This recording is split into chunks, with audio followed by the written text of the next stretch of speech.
பிரியமானவர்களே, இயேசுவின் நாமத்தினால் உங்களை வாழ்த்துகிறேன். யோவேல் 2வது அதிகாரம் 18வது வசனம்.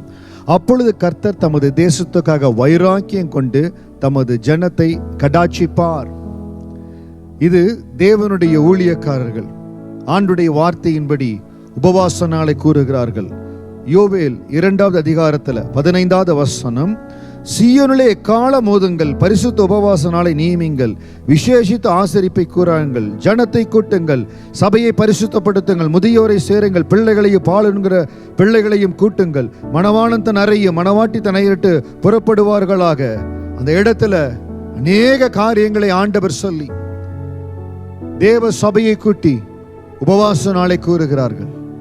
அந்த இடத்துல ஆசாரியர்கள் அழுது ஜெபிக்கிறாங்க. சொல்றாங்க, ஆண்டு பாதத்தில் நம்ம ஒப்பு கொடுத்து ஜெபிக்கிற பொழுது தேவனுக்காய் நம்ம உபவாசம் இருந்து அந்த உபவாசத்துல தேவனை தேடுகிற பொழுது கர்த்தர் தமது தேசத்துக்காக வைராக்கியம் கொள்ளுவார், ஜனத்தை கடாட்சிப்பார். தொடர்ந்து வருகிற வசனங்கள்ல ஆண்டவர் அதே போல தன் தனச்ச ஜனத்தை ரட்சிக்கும்படியாய் விடுதலையாக்கும்படியாய் கடந்து வருகிறார்.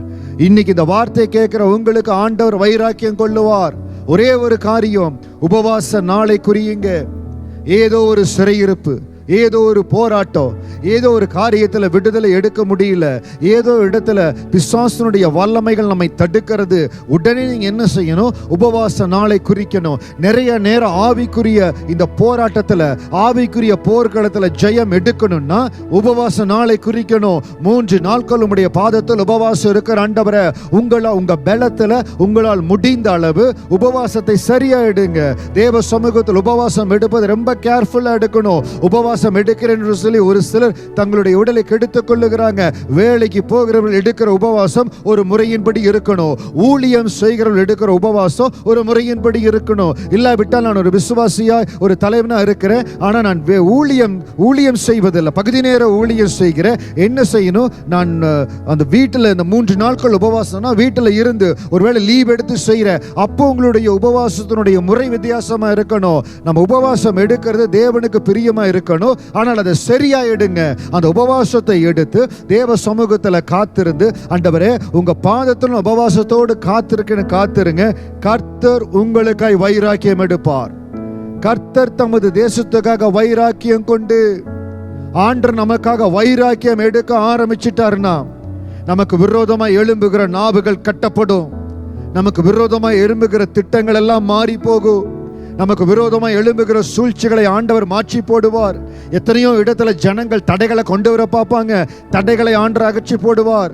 உபவாசத்தோடு நீங்கள் காத்திருக்கிற பொழுது ஜனங்கள் உங்களை தேடி வரும்படியாய், ராஜாக்கள் உங்களை தேடி வரும்படியாய், சகாயம் உங்களை தேடி வரும்படியாய், நீங்கள் போகிற இடத்துல வழிகள் திறக்கப்படும்படியாய், உங்களுக்காக வெண்கல கதவுகள் உடைக்கப்படும்படியாய், இரும்பு தாழ்பால்கள் முறிக்கப்படும்படியாய் தேவன் உங்களுக்கு முன்பாக கடந்து செல்லுவார். யார் ஒருவர் உபவாச தங்களை அர்ப்பணித்து தேவனை தேடுகிறார்களோ, அக்னி ஸ்தம்பம், மேக ஸ்தம்பம் அவர்களை பாதுகாக்கும்படியாக கடந்து வரும், அவர்களை வழிநடத்தும்படியாக கடந்து வரும். கர்த்தர் வைராக்கியம் எடுப்பதற்கு இதுதான் அடையாளம். கர்த்தர் உங்க வாழ்க்கையில வைராக்கியம் எடுக்கிறாரா? உங்கள் ஊழியத்துக்காக தேவன் வைராக்கியம் எடுக்கிறாரா? அடையாளம் வெளிப்படணும். கர்த்தர் தமது ஜனத்துக்காக வைராக்கியம் கொண்டு அவர்களை கட்டாட்சிப்பார்.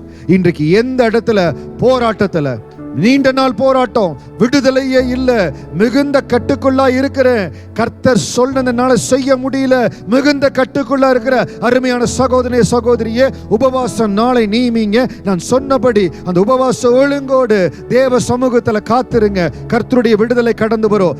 தேவன் உங்களுக்காய் வைராக்கியம் எடுப்பார். மனிதர்கள், உறவினர்கள், நண்பர்கள் நமக்காக வைராக்கியம் எடுக்கிறத பார்த்திருக்கிறீங்க. இவர்களுக்காக நான் எப்படியாவது செய்யணும் வைராக்கியம் எடுக்கிறாங்க. சேனைகளின் தேவன் உங்களுக்காய் வைராக்கியம் எடுத்தால் உங்களுக்கு எதிராக எழும்புகிற ஒவ்வொரு வல்லமைகளும் முறிக்கப்பட்டு போயிடும். ஒரு தேவ மனிதன் கதறி அழுத பொழுது ஆண்டவர் அந்த மகனுக்காய் வைராக்கியம் எடுத்தார்.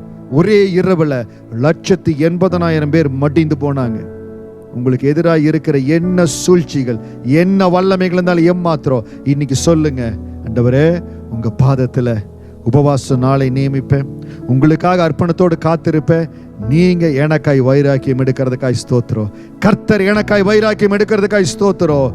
வசனத்தின்படி, யோவேல் 2:18 வசனத்தின்படி கர்த்தர் உங்களுக்காய் வைராக்கியம் எடுப்பார். உங்களுக்காக பெரிய காரியங்களை ஆண்டவர் செய்வாருங்க. சந்தோஷமா இருங்க. கர்த்தர் உங்களை பலப்படுத்துவார். God bless you.